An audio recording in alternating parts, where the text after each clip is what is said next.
Hello. Finally, I Right? got to sit next to you and have this conversation. Yes. You are probably the busiest man I know, and what people won't know, I just kind of said this to you a few minutes ago, but we'll go again, is that part of how this podcast came around was after a conversation with you when I sat next to you on a flight. And we just spoke about the highs and lows of entrepreneurship. Yes. So thank you for making the time. Yeah, of course. I want to hear all of the things that you've been up to. But let's start with, who is James Geary? So James Geary is a creative entrepreneur. My rule of thumb is I only get paid from creativity. I mean, I worked previously, I worked for the government in the Cayman Islands for a few years, about 10 to 12 years. And I'm a creative entrepreneur, multifaceted. I creative direct for festivals. I am a singer, as many people know. But there's a lot of little behind the scenes things that I do in creativity that people don't know. So that's why I always say a creative direct is the best way to put that across. I feel like when we sat next to each other and we had that conversation, so many times I was like, I never knew. Right. I never knew. Right. And that's the thing, right? And that's why we're having these conversations. People don't know the half of what we do behind the scenes.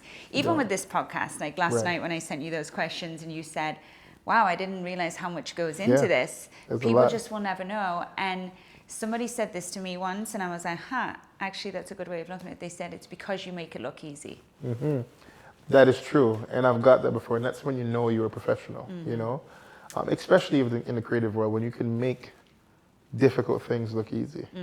It gets people every time. Yeah. So take me back further. Take me back to, because I know a little bit of this, and I think it's really important that people understand kind of the journey, not just where you're at now. So take me back to like way back, young James Geary. Young James Geary, and this is in relation to how I got into creativity, or the story? The story. So I have always lived in multiple countries, from here, but I grew up in the United States, a bit in Jamaica as well, and for me, I was what you call a third culture kid, which means I lived in multiple countries outside of the one I was born. So I moved every year and a half to maybe 2.5 years. Why did you move so often? Just new location. So my mom was always in the United States. Okay. My grandma took legal custody of me when I was 12, right? And then my in dad Cayman? in Cayman. Okay. And then my dad with family friends in Jamaica. I would move between them. Whenever I'd get tired of somewhere, I just move on to the next place, really. So I lived a very transient life growing up. Went to multiple high schools and stuff like that. So I always remember that the constants in my life had always been creativity, right? Church, stuff with like youth groups and stuff like that, but always creativity. I joined a rap group here when I was like 14. Oh my gosh. What was the name of the group? It was called Pause Entertainment. And that's when I started to venture into rapping and singing. I always sang in church growing up, Right. But that was a long journey in and of itself, Can I just say, just to pin that while we talk about church, because I tell this to people all the time, obviously I knew you before, but I know you from CIAG also. And coming from a Catholic church background, very different, here in the cinema. But I remember the first time walking in with Kaysen. So he was probably like 7 then. Wow. And you were playing, you were part of the band that day. And my child. Yes. We walk in and he just starts like jamming. And I just remember thinking, yes, this is what it should feel like. Because as a child his age, I used to dread going to church, Of course. It was boring, it was long, and it was like your parent. And he had the time of his life. Of course. And I remember just being like, yes, this is the church. Which is how it should be. How it should be. So, yeah, I always think of that that was our first day at that church. So, oh, really? Yeah. Oh, I had no idea. Yeah. Yeah. So I'm you glad missed- to be a part of a good experience Yes. for you there. But So it started in church. yeah, definitely. So because that was a constant. No matter where I moved to, I always had some sort of a church to be able to go to and express myself, you know. Okay. And as I got older, you know, I got more into sports, rugby, all this kind of stuff. So it was always music. It was always music, some kind of sport or athletics. Got into boxing young, rugby, powerlifting, Olympic lifting.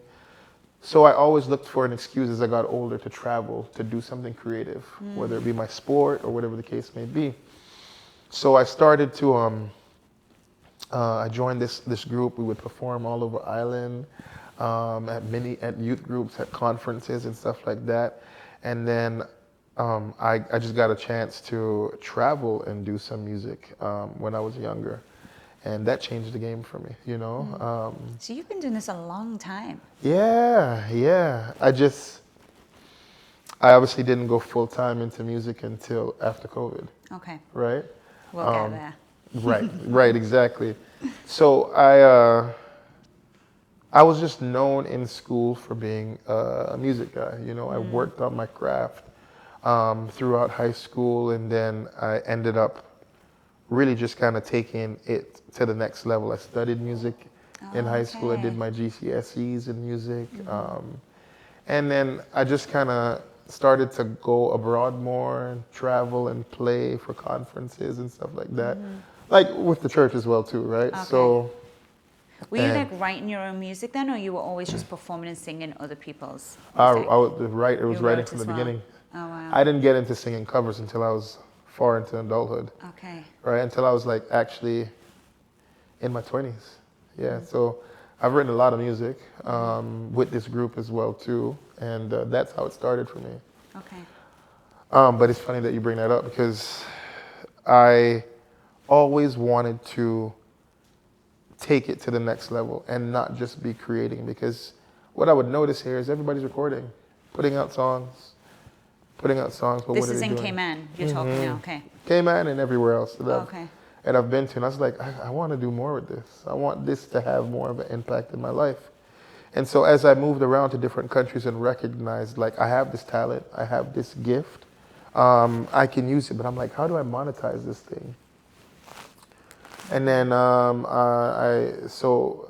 went to church straight through high school, and then I went to so the church I grew up here is a Church of God denomination, and so I went to a Church of God University in Indiana, actually, Okay.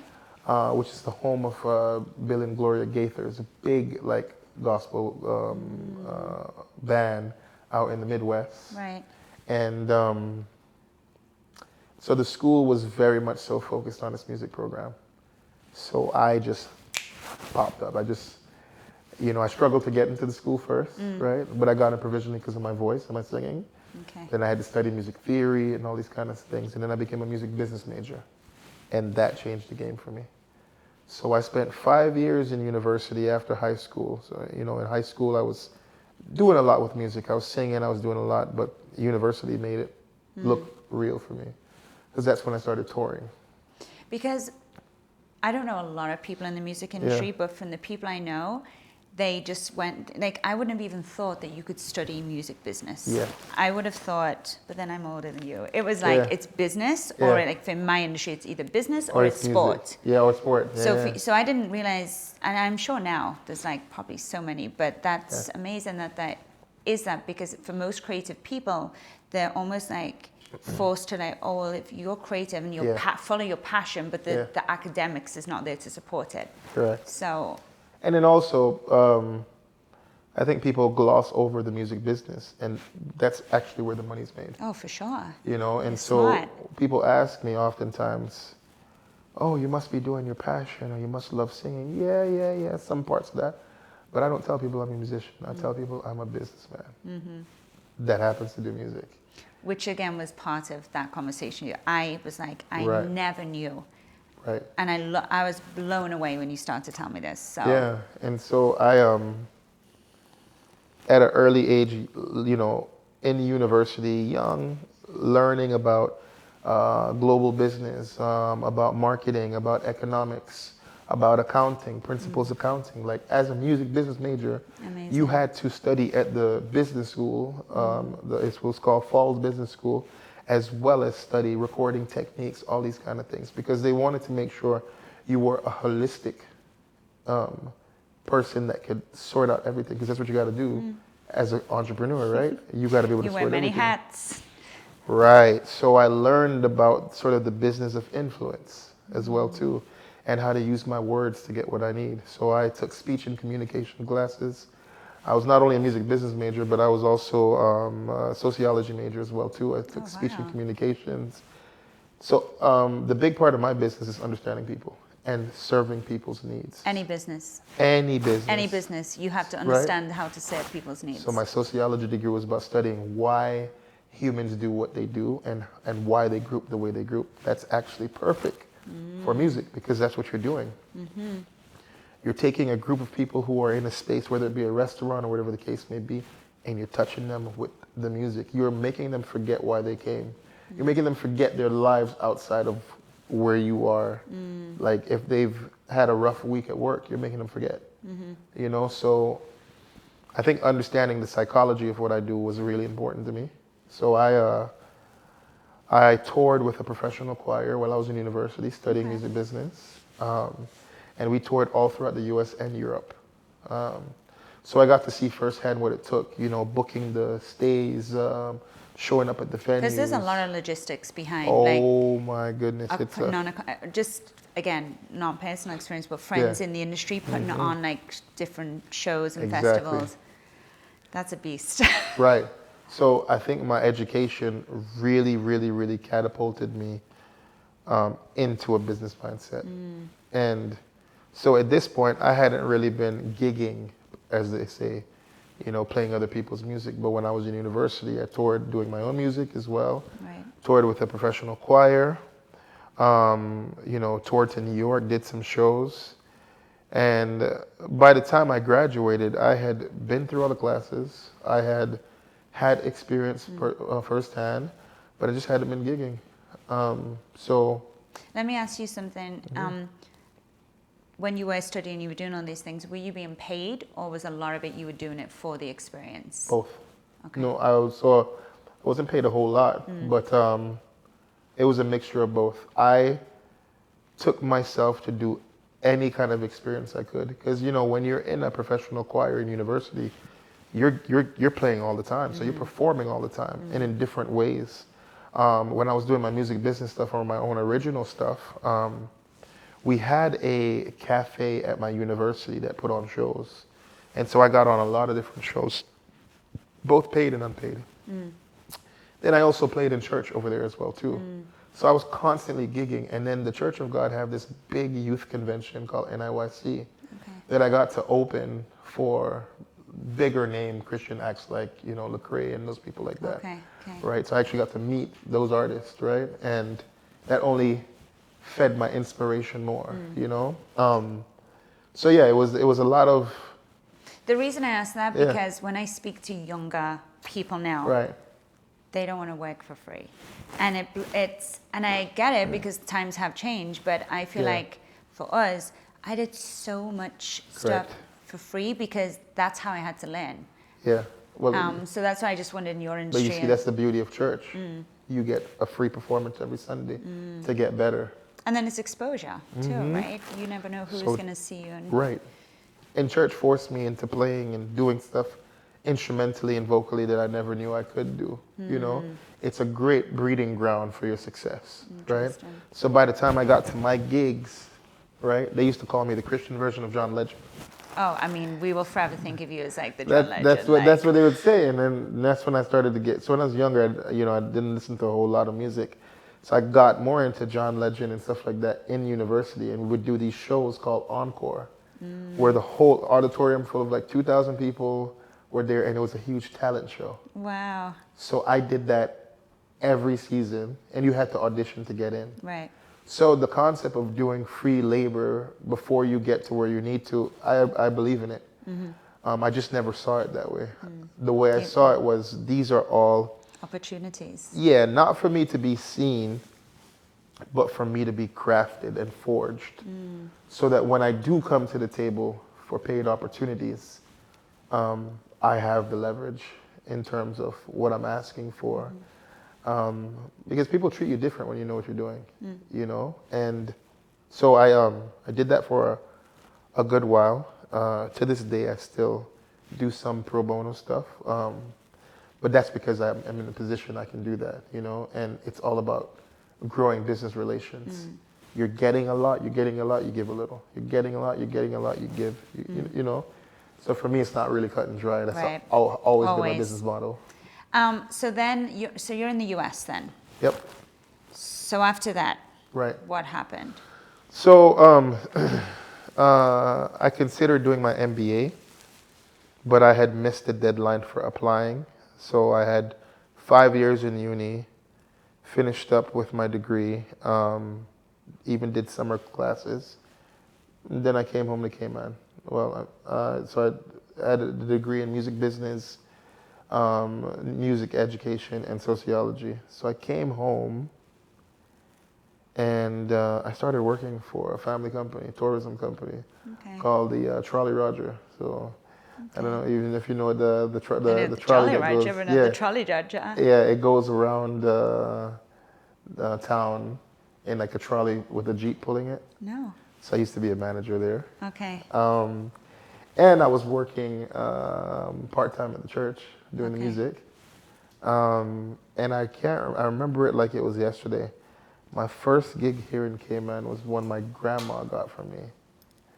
It was at Blue Cilantro. Okay. So my grandma's been a teacher, right, for years. She's a phenomenal singer as well. Right. At West Bay Primary she was at. Okay. So they had their like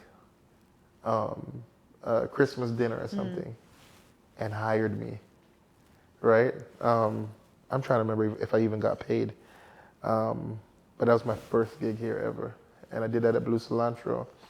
And then another company hired me to play at Abacus in, I'm forgetting the company's name, in Cayman Bay. And I remember how I got to that gig because I wasn't driving at the time. I lived in East End. I caught 2 buses with all my gear on it. Wow. And then end up catching a taxi back home just to make sure I can be there. Like, how did that feel though, coming back from the US where you're part of all of these things, coming back to Cayman? Like it must have been all of the emotions. Like it's humbling coming back to, but all of a sudden you've gone from, not to say it's just life, right? This is what happens. It happens with all of us. But when you go from being here to almost like, I've done all that work, all that study, all that experience, to now be performing from a gig my grandma got me.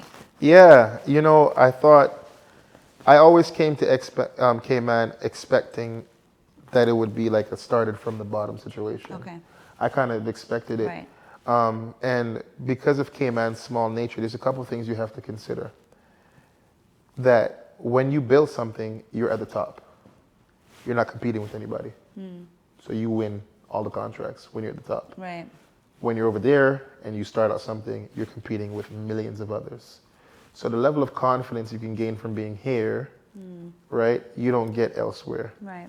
But you have to build it from the ground up. Okay. And you got to be a person of the community. Because when the community gets behind your initiative, you can't stop. For sure.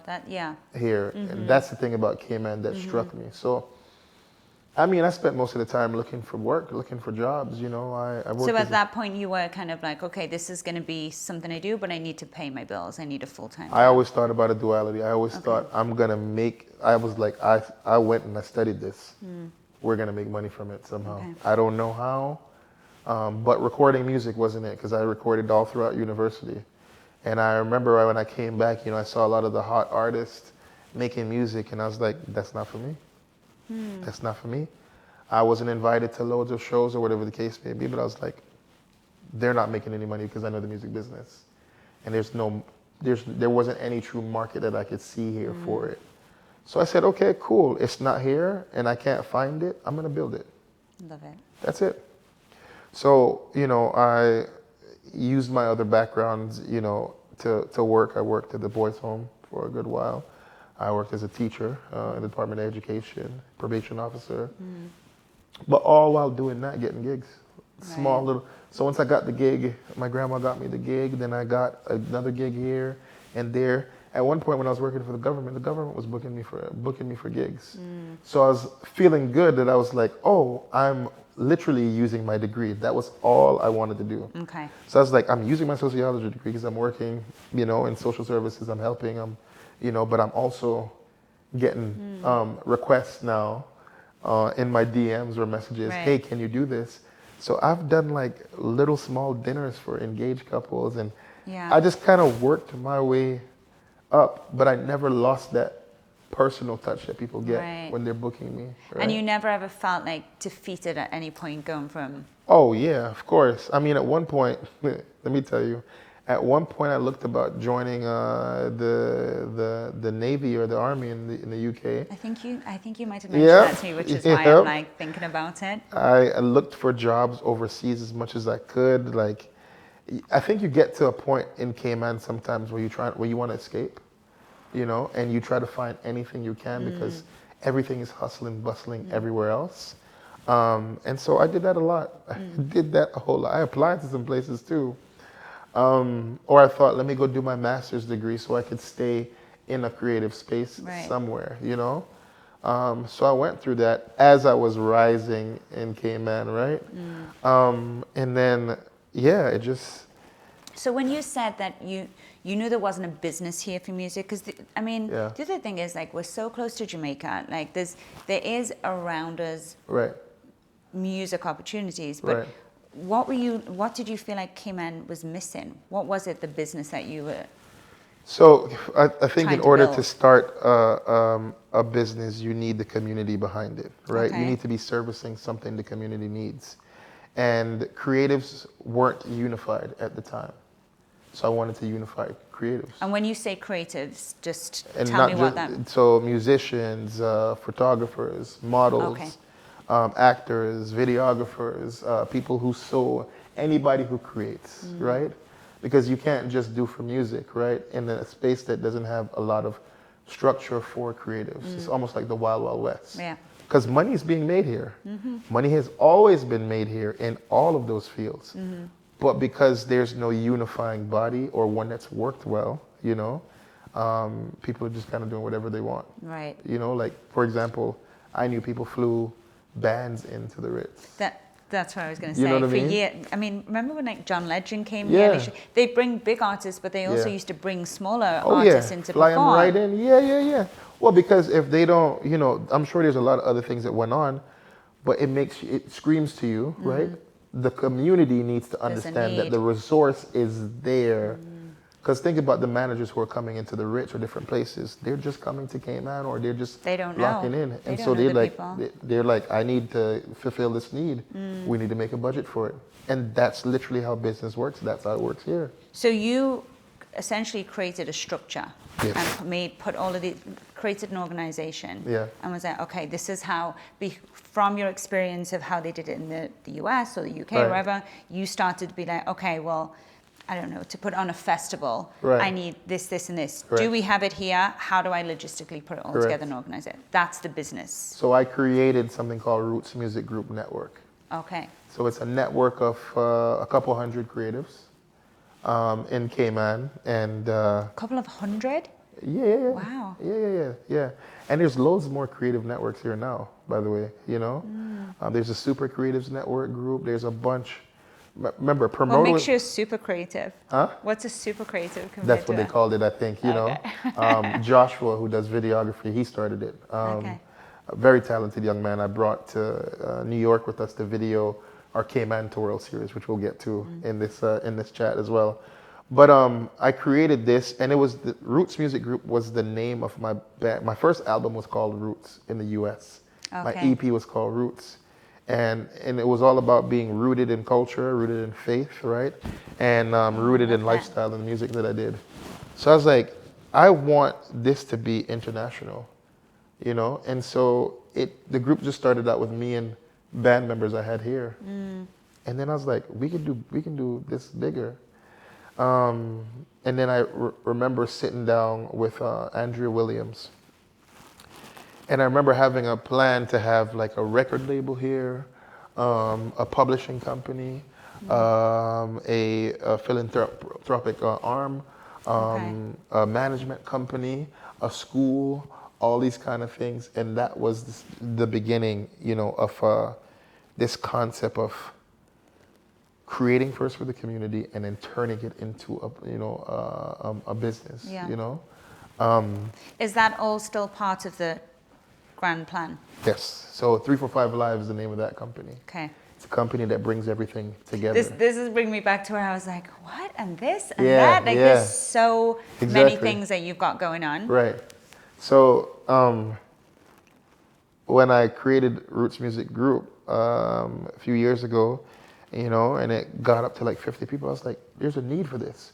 There's people who come on island who are creatives, or people who come on island who like creativity, they wanted to join too. So I was like, it's not just a group open just for creatives, it's anybody who appreciates creative community. Okay. And the thing just blew up. Wow. It just, over time, it just built. What year was that, did you say? After COVID? No, that Oh, was this is before. still prior. Before, Okay. yeah. So all this was going on while I was still working, while I was slowly burning myself out. And this when you were working full-time Government. at government? Yeah. Okay. So I think I was a probation officer at this time. And so you had this duality going on. You had me working every day, helping people and stuff. But after work, I go to my next work, which is band rehearsals. Then I started getting like little gigs at the wharf, Tilly's, different places like that, you know, doing the whole 5:30, 8:30, 6:30 to 9:30 thing. Right.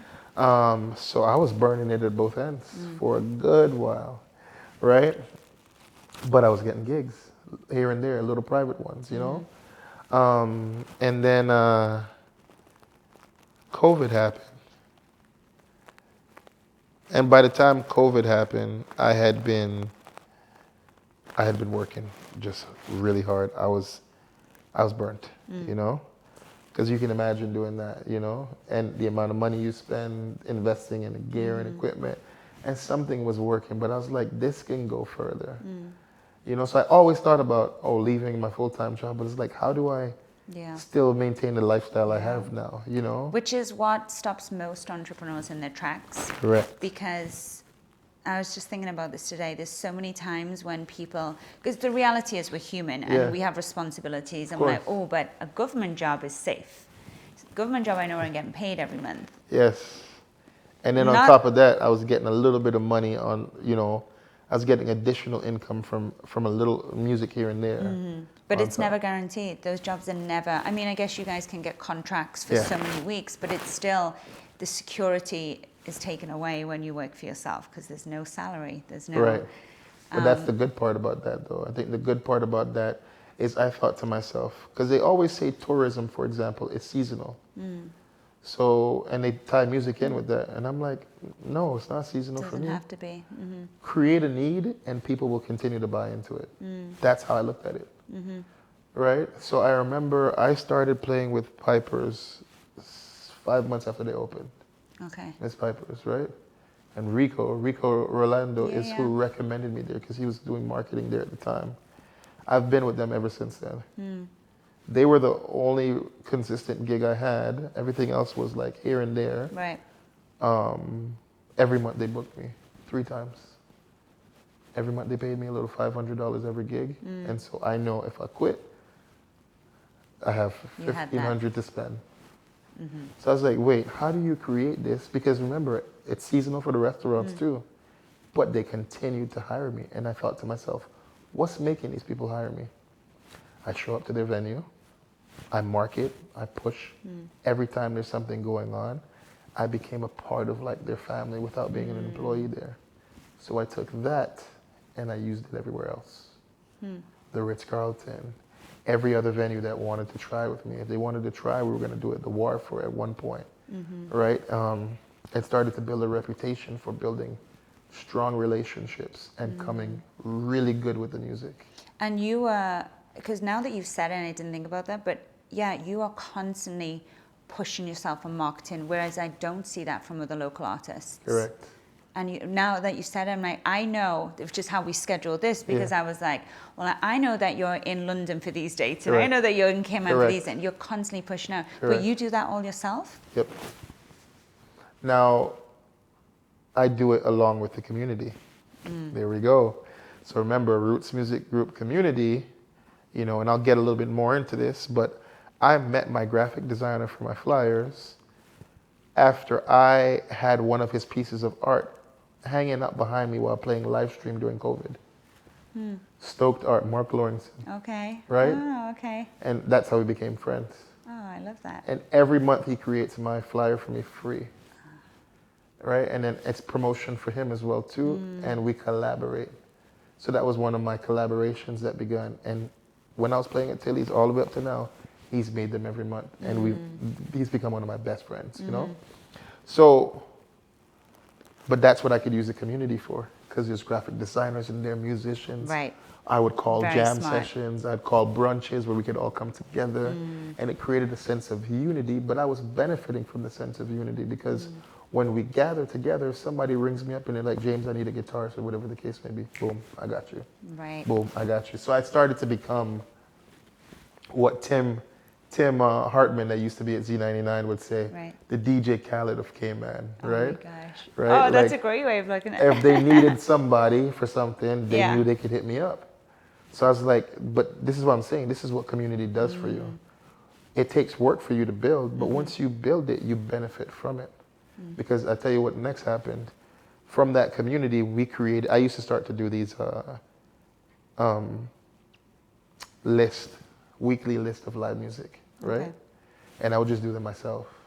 Because creatives here don't really think in terms of, let me benefit everybody, not just me. I think that's creatives in general. We're very kind of afraid of, you know, collaboration sometimes. Yeah. When actually, I'm with you, there's so much power in collaboration. Oh yeah. So I got help and I created like a little team that was from the chat group. We had a graphic designer and we had a team of people who wanted to work together to make sure this list kept going on. And now the list is published every week. Wow. We've done it for years now. It's published every week and it pushes everybody. Everyone. But I tell you what venues do when they come to me now, they're like, hey, come play at our place because we want to get on the list. I'm like, I don't need to play at your place to get on the list, but you see what I'm saying? Yeah. They're looking at me as the front runner. Right. Or the person that's connected in this way. And I think that's how creative businessmen need to be. They need to be so good at what they do and bringing people together that for somebody not to have you would hurt them. It would hurt their business, you know, or it would be such a loss, right? And that's been my motto, really. I create need. So how do you, really talking business now, how do you as James monetize from that? You've created this community. You're essentially, your reputation is the one that's, you know, driving a lot of this. Yeah. But how do you monetize from it? Well, I think through the gigs, I never had a business card. Okay. So all my gigs, because there's a lot of traffic going through my pages, right? And people are looking for me for a list, right? Some may be looking for a list, but others are like, this is the person that knows what's going on. I haven't had a business card. I get my bookings straight through Instagram. Right. And I'm talking about big bookings I get through Instagram. So my gigs, you know, we talk about monetizing from me being a creative, it just opens different doors. You know, I have creative directed weddings. Right? Because people have reached out to me online. What do you play for a wedding? And then they find out I can direct the whole thing for them. So it gives you an opportunity to, they might be calling you initially to just perform, but then you're like, actually, I do this, this, and this. Correct. Okay, got it. Consultation. So, okay, so COVID happened. Yes. COVID happened. Obviously, tourism took a little bit of a break. Yeah, not for me, but it took a break. COVID showed us how flexible and adaptable we could be. Absolutely. And it showed us in the workplace how that happened. And I recognized that. I was like, at my workplace, shout out to DCR, probation officers are the best. I recognized that, you know, we were doing things from home and that kind of stuff. And I was just like, yeah, this is stuff that we could have been doing a long time ago, for sure. And I just thought to myself, look at how we're all readjusting ourselves to a new world, and we're changing things up. I was like, why am I here? Why am I not taking a risk on me and changing up just like the world is now? Right. And it was a tough decision. And my DCR family, they were concerned for me. They were like, "You're gonna go into full-time music right now when the world shut down," da, da, da, da. And they care, it's all care, But I was just like, I gotta go. I have to go. I mean, during COVID, I was doing live stream shows from my house for Heineken and earning money. I was doing that as well too. Wow. So I was playing a live stream, and that's how people would find me, right? Because a lot more people tune in. And then Sandbar would do like these private shows, social distance shows, where I was playing on top of the bar, and there was only a few people around there for dinner. Isn't it wild when you think back how we lived? We lived Wild. And I'm Because like, we had to do same. I had to teach online classes. yes, But I remember at the time thinking of I was like, right, Peloton. That's what they do. That's their business model. Yeah. We need to create Peloton. Exactly. And I rented out all the bikes to people around the island. And every day I'd be in my bedroom doing online classes. But you pivot. Yep. And I think that truly true entrepreneurs, they're able to pivot because it wasn't even a question. It was just all right, so what are we going to do? We got to go. So I'm thinking to myself, I'm doing all this pivoting. Why am I here? Why am I not doing this full time? If I can pivot like this, if I could do these kind of shows. And the funny part is, if I'm getting booked to do these private shows, we're only letting a few people in, and they got full numbers. Can you imagine what you would? And I'm thinking to myself, hold on, I've been with Miss Pipers for this many years. They've committed to booking me all the time. Clearly, all these people see something in me I'm not acting on. So it was no longer just a comfortable, I'm going to do this thing part-time, I got to do this thing full-time because I'm a hypocrite now. Everybody but me believes in me truly because they're showing with their actions. They're showing with their money. They're like, yeah, of course. And actually at the time, a lot of people thought I was full-time already. Right. They never knew I worked for the government. So I left in 2022, right after COVID finished, and I was doing full time, and then I started a series called the Cayman to World series. And this was just birthed from the fact that I wanted to go to the US and play. I was like, I'm a full-time musician. I want to go to America and I want to play. Couldn't find anywhere that I could get in and play at. So I bought out a space for the day. Wow. You bought a space in Miami, where? in not Little Havana. What am I thinking? It's the area that's in Miami that is booming now. That used to be like Brickell? no. Oh, because Brickell was sitting there.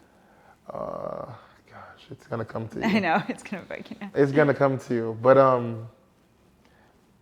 so I had gotten connected Wynwood. Oh, okay. Yeah, Right? Makes sense. I had gotten connected through somebody who wanted to manage me at the time to this venue. And they were like, they'll rent it to you. And I was like, oh. So I was like, okay, cool.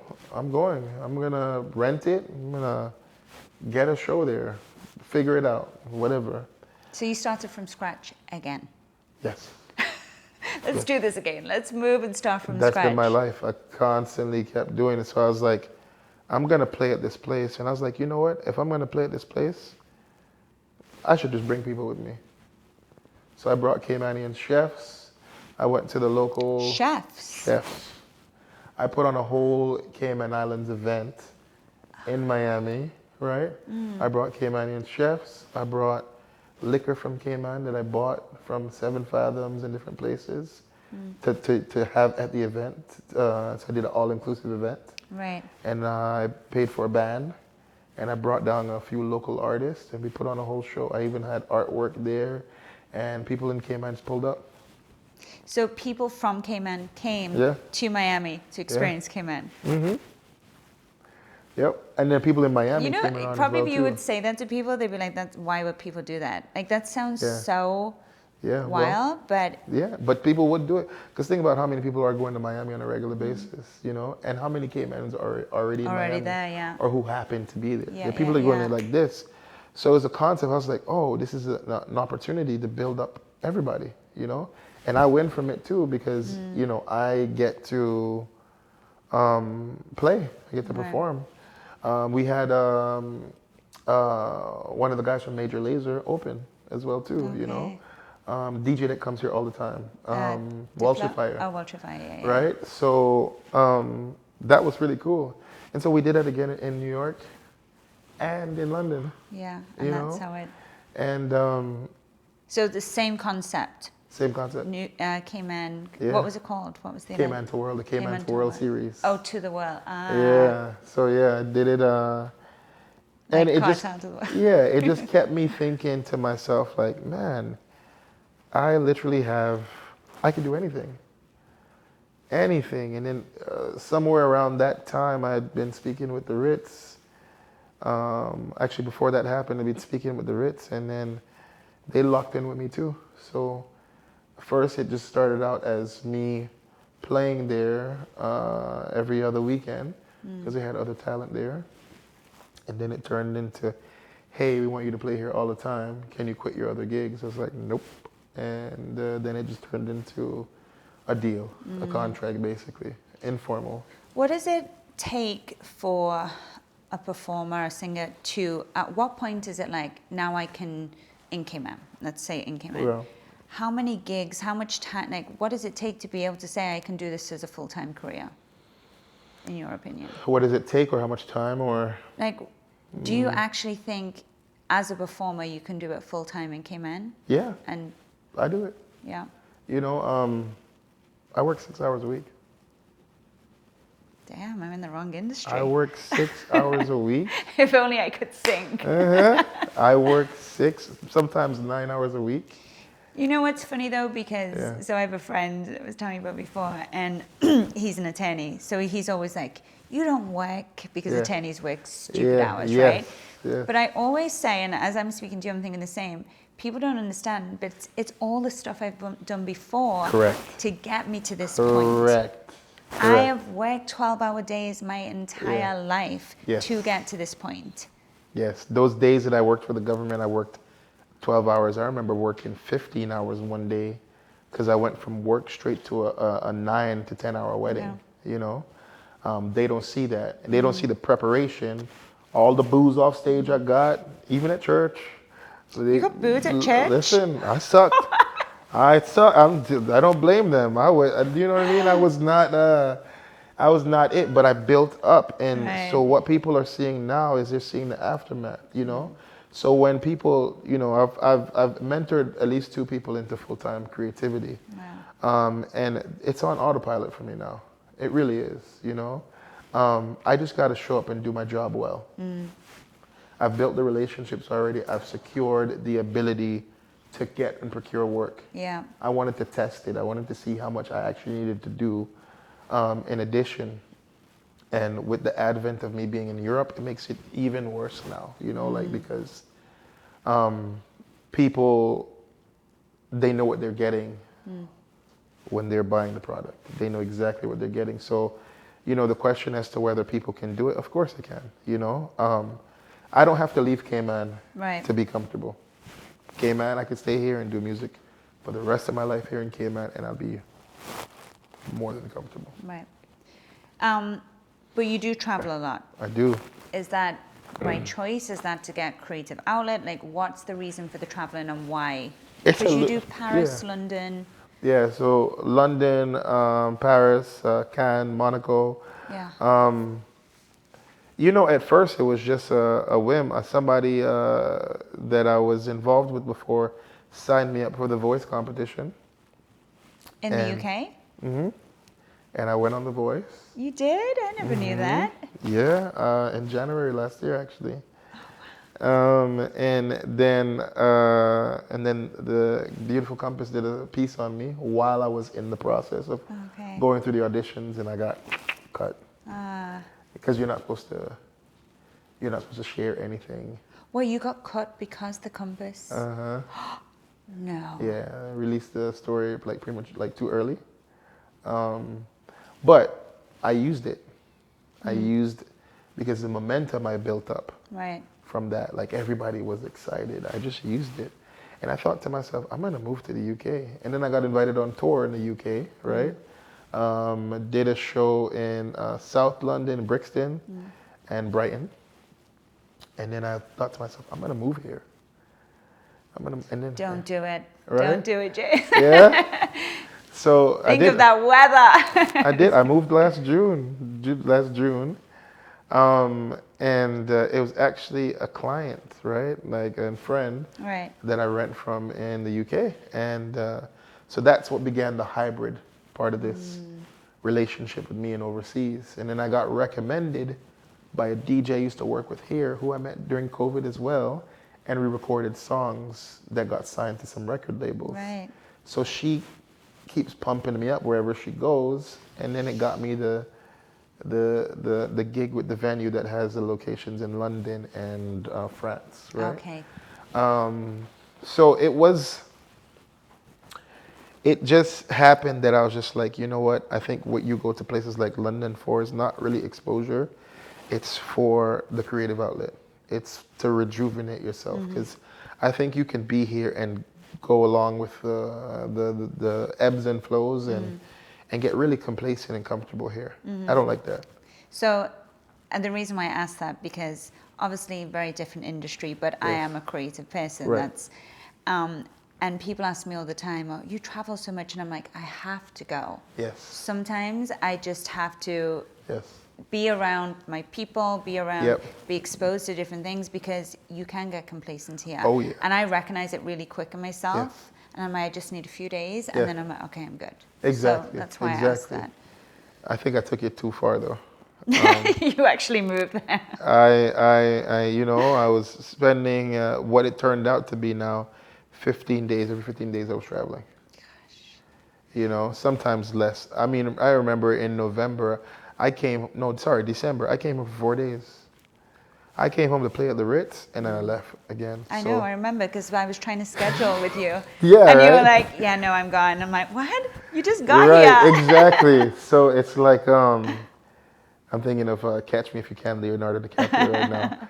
But let's talk about that too. The Yeah. reality is, it all looks fun and games traveling, but it's rough on your body and it's exhausting. Every time you go in the air, you're dehydrated, right? Like air travel dehydrates you. And I'm the person, I'm only gonna fly business because I'm getting off the flight and I'm going straight to gigs.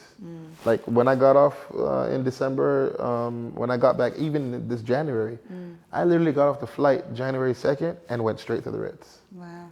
So you have to care for yourself, you have to think ahead of what's going on. And then there's a jet lag, there's a time difference. So don't get me wrong, I love my life. It's a great situation and experience. But the travel does take a toll on your body. And you know what? Obviously, you got to think about as a entrepreneur and creative, you got to budget. You got to make sure the money is going where it needs to. And you can't burn out, and you can't afford to take days off, because guess what? We don't get paid. Nope. If we don't show up, we don't get paid. And you know what? That is the thing that I think people don't see a lot. They think, oh, you sing and oh, you must love it. And I do. You're flying, you're here, you're there, but it's, But I'm telling you, when you're in demand as well too, right? Every venue you go to, they don't care if you just came from another one. They're like, you better bring your A game.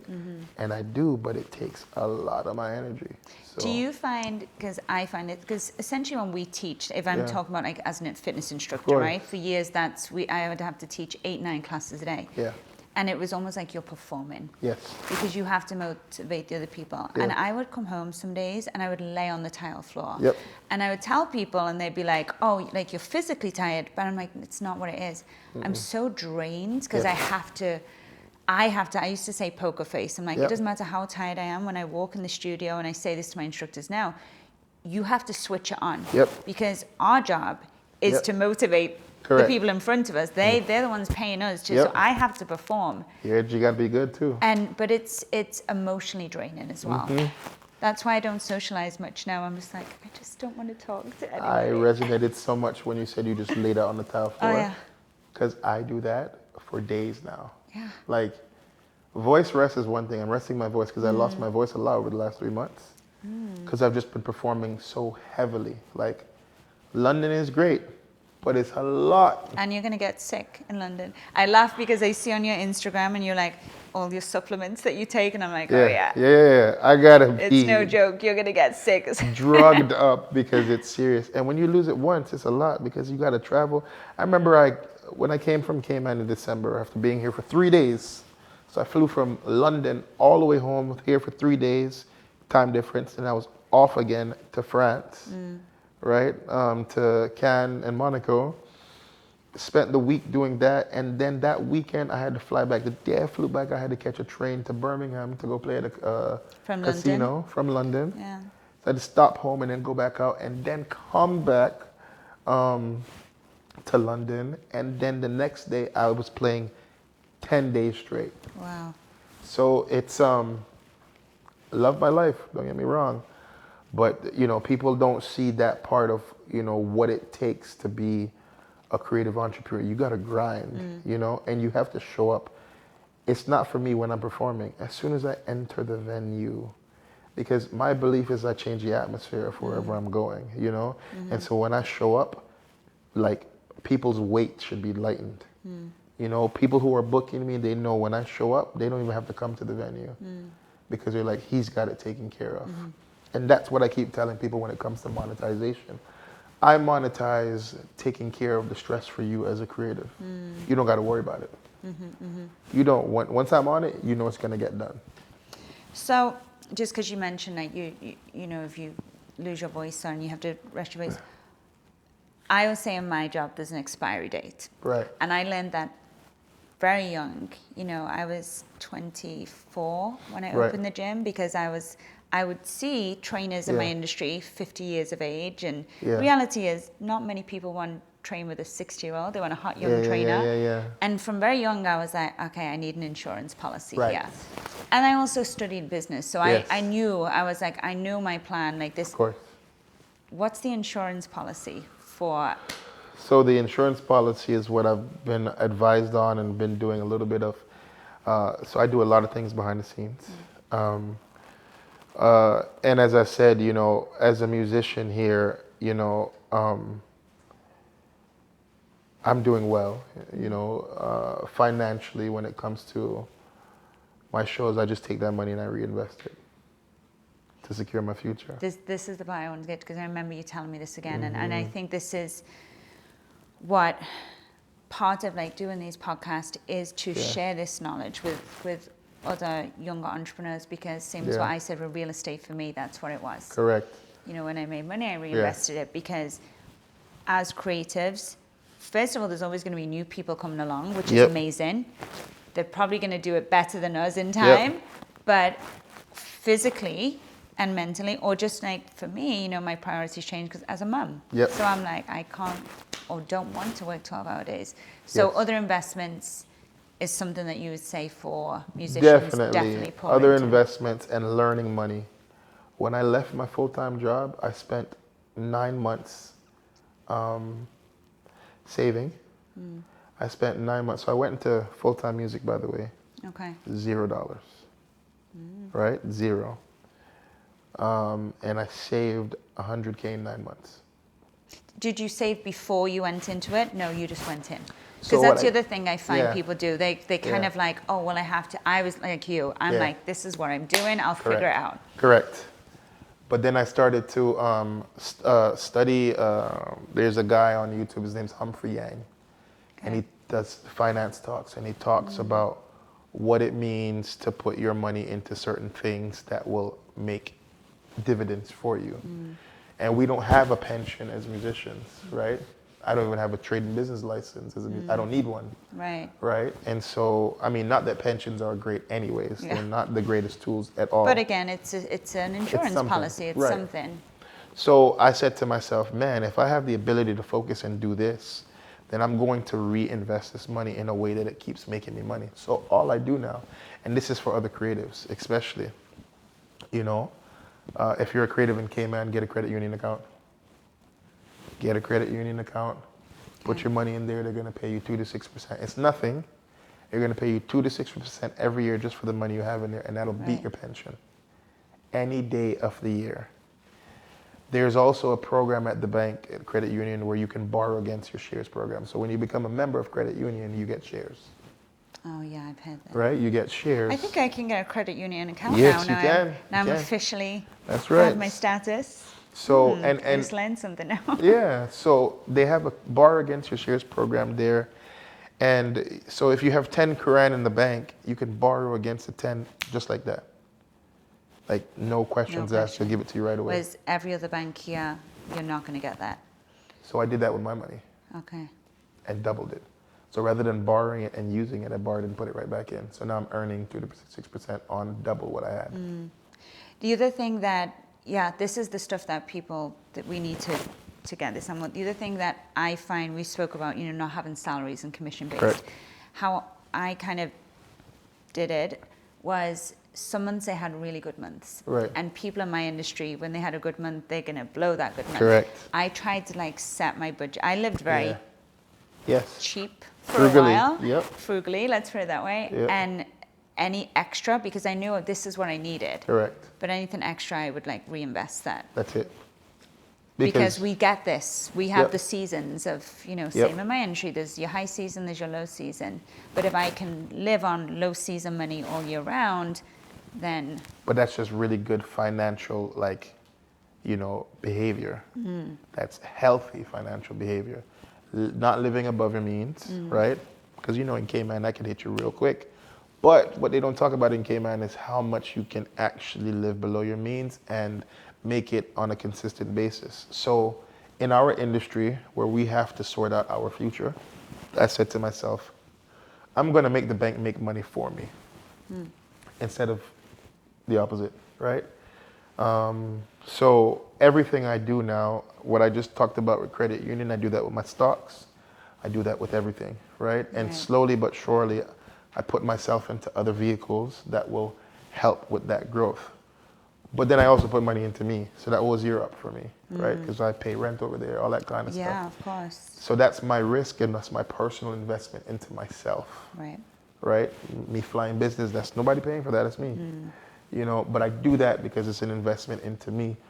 Because what it actually does in turn, because the way I feel about myself is so different, it equates to how people pay me. Interesting. It equates to how people pay me, and I don't get a lot of clients who are saying, can you take this down for me? Because it's the energy I'm giving myself when I'm putting into myself. And so when somebody hires me now, I just raised my rates over the holidays. It's not about the money at the end of the day for people. It's about them knowing that you're going to get the job done. And if you get the job done, people will pay you whatever they need to. And so I use those principles of not getting everything and blowing it.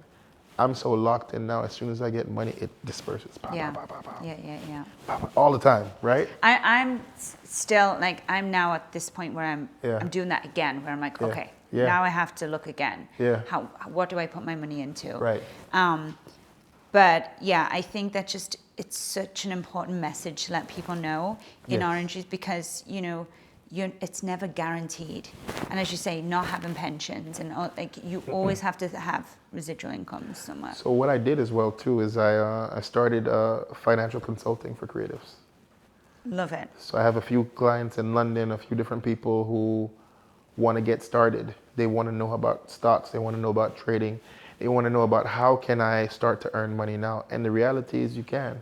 So I used my free time and my investment in myself to study finance more and then target it towards creatives.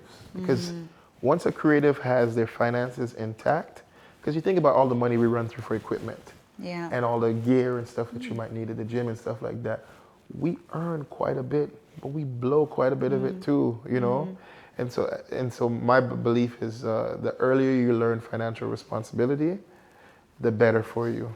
Absolutely. And that goes for anyone. Oh, yeah. I tell you a funny story. So because I don't come from a background of entrepreneurs. I think I fell into this life watching my parents work their entire life 9 to 5s and barely get by, right? Yes. We were good, but they've never been super wealthy or anything. So I had to learn from young. Yeah. My son now, it's so funny, but he's 9. But my fear of him living here in Cayman is they're so privileged, right? Yeah. His life is so different to mine. So 2 years ago, I was like, all right, here's what we're going to do. I'm going to incentivize you. So every time you read a book, and obviously as he's got older, he's 9 now, so his book's a little bit bigger, but you get $10. Right. My kid is spitting out these books because he's like quickly realized, and he said to me the other day, he's like, you know, Mummy, so how much do I get for a book now? Because his books are like this. Yeah. And talking about going on a train from London to Birmingham, we went on the train from London to Liverpool at Christmas. Wow. Yeah, He I saw sat that. and read the entire book because he wanted that $20 that I promised him, because he's realizing, oh, actually, this is easy. Yeah. I just have to do more and it accumulates quicker. Correct. So then he said to me the other day, so Mummy, if I'm getting $20 now for a book, if I read a book every single day, that's 6,000, you know, and it tells me how much it was. And I was like, yeah, it is. But it's making him think about things of like, okay, I don't want him to ever think, this is what I make and this is what I'm like, this is my salary every month and that's what it is. I want him to constantly thinking, how do I make more? Right. How do I? But it's teaching them small habits from young. You're training that entrepreneurship spirit. And I just think like, I know a lot of people say, but kids need to be learning this stuff from young. Definitely. So it's amazing that you are teaching this to, like you're making me think now, I want to teach this to younger people in my industry, because typically people in my industry, they don't have that academic understanding of money. But so with us talking about the business side, you mentioned earlier, and I said, oh, remind me about that. What you do here in Cayman, like the business school. You said So I am a client of the Cayman Islands Business Development Center. Okay. So they take on entrepreneurs and even help them procure funding, help them build their business, help them stay on target and on track. And that's right here in Cayman. It's free. And this is for young Caymanians or any for Caymanian? Anybody who's or an anyone entrepreneur. who, okay. Wow. See, I didn't know about that. A lot of people don't, but it's a great resource. I wish I could use it more. I don't. How do you use it? Like, how does it work? So I use them primarily for 345 Live and other engagements that people want to start business, like different people that want to start businesses with me. Okay. I'll use them for that. Because I think 345 Live is something that's my legacy and I'm going to build on to right now. I just got right now I'm in the performance. I'm in the doing the grunt work. Stage. You know, but I know a lot of people that use them. And so they help with everything from getting an idea off the ground, getting funding. Business planning, getting funding, getting seed investors, different stuff like that. They are amazing at what they do. So they invite me to expos and stuff to come and speak. Because the thing about my business, it's me, but then it's also my subcontractees. So we talked about, you know, the hands-on experience and having like a contingency plan. For me, it's a talent agency, right? Whereas somebody would, you know, you start a gym or whatever, talent agency where I book people and earn commission from booking them, right? I do that now. I just, like, it's very small scale, right? You know? But that's the bigger plan. That would be a part of it. I mean, if I have my way here in Cayman, I'm running my own school, right, for creative entrepreneurs, right, where they can study film, they can study all these things right here, and come out and work. I want to be a part of that. Yes. Do you know how many gyms we have on island now? Yeah. And I'm like, I wish. So I train a lot of people in house. Right. But I'm like, I wish there was a school here on island because you know, why not utilize the experience that we have here? Yeah. And the reality is there are careers in this. I mean, you only see it from a few people, but listen, anybody can get up and get cameras or they can get different things that work for them. But if you have a school that's there tailoring people along the way, just like how you have the hospitality programs that tailor people into the hotels, same thing in creativity. Yeah. Tailor them, teach them the legal aspects of it, you know, like, you know, thank God I was able to study when I did learning about contract law and stuff like that, because that's all I do now, and I do that for other people as well. That's the other part. And so it's just, for me, it's formalizing the grunt work that we have done as creatives for other people now to have a legacy. Absolutely. That's the next move for me. So for somebody that's like maybe still in school, and whether it's singing or whether it's, as you mentioned before, like a chef, someone that's in Cayman and maybe they don't have the opportunity to go overseas. Right. What would be your suggestion? They're coming out of school at 16. Yeah. This is their passion. Like, study business on your own time. Or even if you're going to go and study somewhere, just make sure you have an understanding of business. Work on your craft, right? Like, your craft and the business are two separate entities that need just the same amount of focus, right? So you're in your business side, work on your punctuality, work on reaching out to people for work or for opportunities. Consistently, don't stop. Make people know who you are just by the way you show up. right. And I would say build your craft. Build your craft like a business. What I tell a lot of, for example, musicians, young and old, because a lot of people want to get into this field now. That they're seeing that I've done it and other people have done it. Right. I tell musicians, you need 30 songs memorized, and you need a little portable PA system. You have those two things, the restaurants are booking you already. You can be making money right now, And so what I do, I have a little mentorship program for people ages 12 to 17. And some of them have come out of high school now, and they're in uni here. But So where do they find that information, like on your mentorship program? on Socials? on my socials. Okay. So posted right there on my socials, and I've had a few people come in, a few kids who said they wanted to be doctors at first, and now they're wanting to be full-time musicians. So it's what I want the person out there to know that is thinking about doing this is you just need a little bit of focus. You just need a little bit of focus and the right type of mindset, and you can do anything. Because what's happening now is these people are learning that they need that 10, 15 years later at my age. I should have been a full-time musician a long time ago. This wasn't hard to do. I just needed to, one, have the bravery, and not just the bravery. When you set things up as a business, it brings you a lot more security. So that's the big part of it for me. Right. And I think the good thing is this next generation have so many more examples of entrepreneurs in Cayman, because I've been here almost 18 years. Yeah. Even when I came, there were Kings, there were World Gym. Yeah. Now, in my industry, the industry that nobody thought it was a business. Yeah. Now the fitness and wellness industry is like huge. Yeah. And so that's something for me. I'm like, just look at, it's a very small island, but look at how within 18 years, in my industry, it's grown. You're part of the tourism industry. That is always going to be a huge part of Cayman, but we are the examples for that generation. So what is next for you? Next for me, festivals. Okay. Festivals and building up the legacy. And, in Cayman or overseas? Both. I want to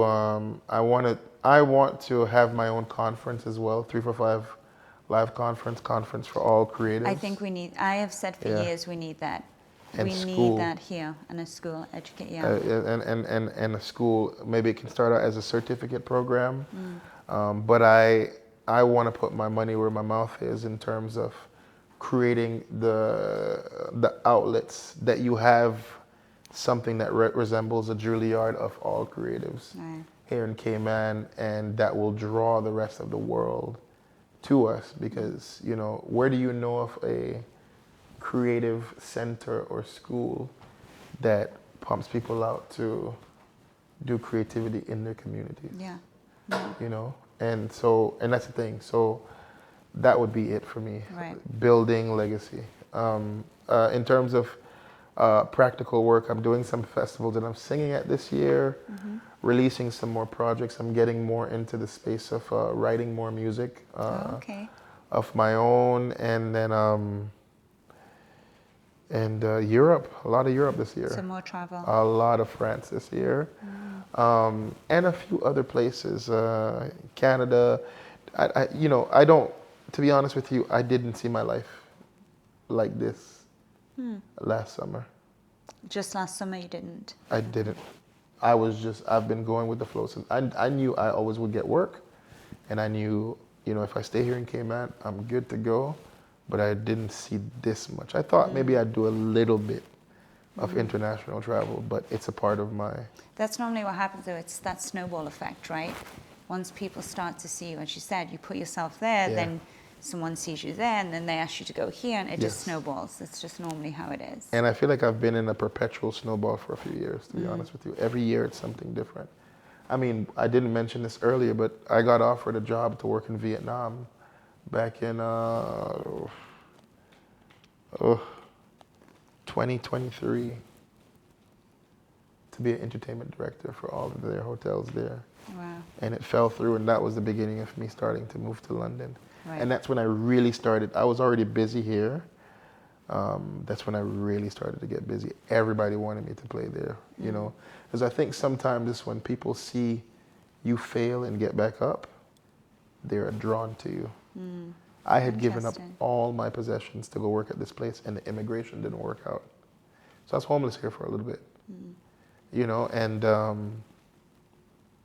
and then after that happened, and people saw me bounce back, they're like, listen, we need you here, I So, 1000% believe in that.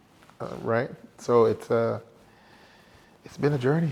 And that is normally when we are more successful because we know we Yeah. can bounce back. Correct. I'm sure you have to. I have moments in me when you like question certain things, and then I think back Yeah. of things I've been through, and I'm like, oh, Yeah, like, no, I know this is nothing. I've been through Yeah. way worse than that. exactly. So it's us having that belief in ourselves too.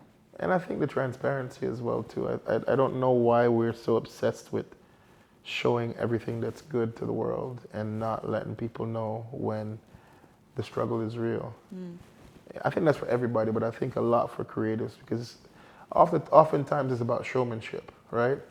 But I made it a deal of mine to let people know when I'm doing great and I'm not doing so Yeah. great because I think people need to see that reality, And I think, especially here in Cayman, where pride is at an all-time high, we don't want to look stupid.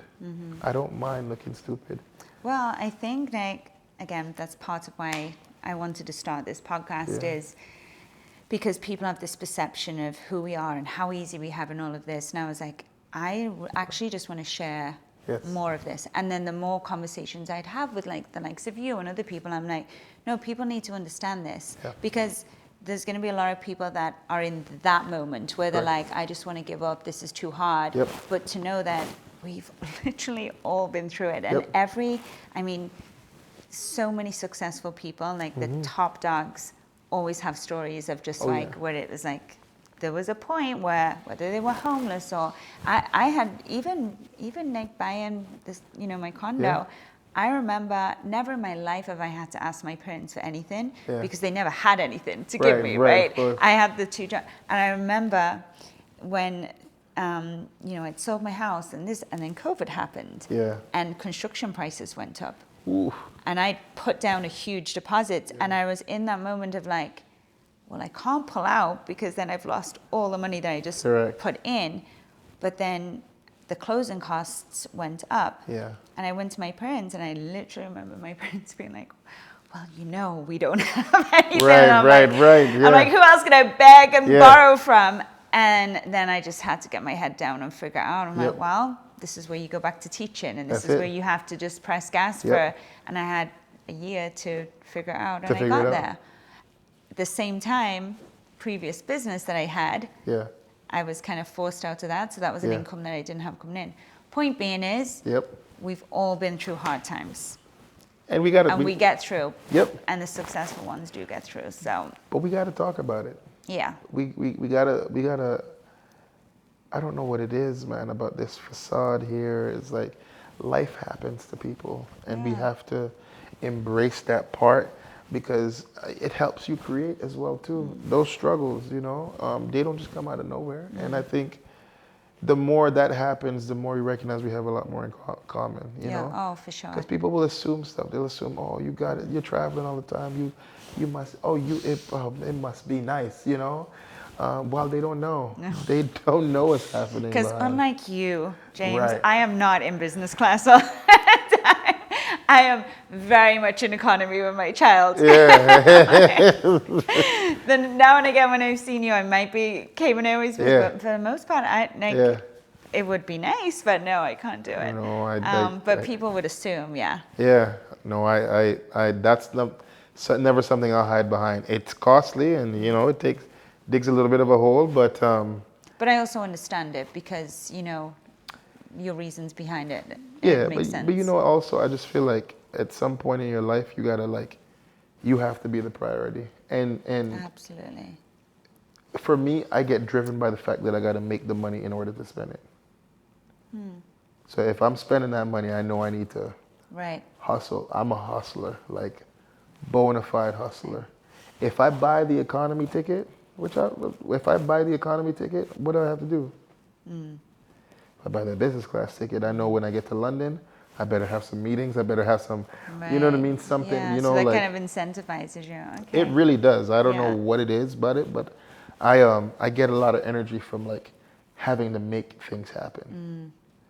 Yeah, I'm already in a space where we're in a place where people don't believe that you can do this full time, but you can. But I love being sort of the underdog. I love being the one that they thought probably won't make it. Ugh, the underdog. Oh, Yeah. I'm in love with that, So there's no haters. It's only Well, me. people can't hate on your success when they've seen you in your success. They can't hate on you. Here's another thing, and I think it's important for creatives to know. Don't make yourself the target. In what way? So when we're constantly trying to promote how great and how perfect things are for us, right? It gives people room for jealousy. It gives people room for envy. Yeah. And it's not your fault, but it's a natural human emotion. When people have a story they can connect to, those other emotions start to take the back seat, in their minds and their lives. Like, it's hard to be jealous of somebody who's fighting that you can resonate with. Right. You might not even like me, right? Yeah. But I'm gonna make it hard for you not to resonate with me Right. and what I'm doing. Okay. So I'm not trying to put listen, man, I've had targets on my back. Like, I just dropped a client that was a long-term one for some silly reasons, but I don't paint an unnecessary target on my back because people can find any reason why they don't want to like you. Oh, for sure. I've also had that target Yeah. on my back. So I definitely get it. Wow, that was a lot. Yeah. So much. I feel like there's still so much that that we talk- haven't covered. We need No. round 2. We probably do. But I love everything that you're doing, and I think this is just really important. And as I said, for us being in a creative space, course. although different industries, Yeah. there's a lot of the same hurdles, the same journeys. So Yeah, I mean, I definitely need your creative space to make it. I mean, big ups to Anytime Fitness, right? Like, I go there in the UK. I literally changed out my gym membership here just so I could have only Anytime Fitness. I know. And that's a big part of obviously my own journey, making sure I'm taking care of my health, and because that's big. That's big. So I'm going to do a podcast, these guys don't know about it, with a certain person in a few weeks. And I really want to talk about that just from, obviously, yes, I'm in this industry, but even I've had to make some major shifts recently because I'm not doing the exercise I used to do. And I've noticed changes, but as a high performing person, now I have to take my health even more serious. And I want to speak about all the biohacking and all of that stuff. Oh, I'm into it right now. I want to see that when that comes out, the biohacking. So yeah, it's blowing my mind. And I'm Yeah. like, give me all the things. Yes. Because we need to be able to, Yeah. perform at a faster pace Yep. and so yeah, and I know you do. You work out like you Yeah. send me a message, you're like, hey, I forgot Yeah. my fob, can I Yeah. get it? I'm like, yeah, no, you're fine. But it's a huge part of it. Yeah. We It's a have to non-negotiable. be physically and Mm-hmm. mentally strong, and yeah, the world is it's changing. It really is. And I mean, we have to be ready for it. Mind, body, and soul. And, that's the thing that I'm realizing. I feel like I keep going along with the wind in terms of what's happening with me and my business. I'm solid here in Cayman, but the world's your oyster. There's so much going on. And this year, we talked about sort of what's next for me. I'm looking at the Cannes Film Festival. Wow. And performing for the F1 races. Oh my gosh. Yeah. So you'll have to come visit in south of France this year. No problem. Yes. I'll be there. Yes. So, yeah, Send something's the on plane, horizon, Jay. right? I've never been to a Formula One, and last year we were like, oh, we're gonna go when it was in Texas. Yes. And we were like, so me and my girlfriend's like, next year we're going. So Come to Monaco. let us know. Okay. Yeah. Well, thank you. My pleasure. It's been fun. I said there's like so much I could ask you, but Yeah. yeah, I'm very proud of you. You're doing Thank lots you. of big things. Thank you, and likewise.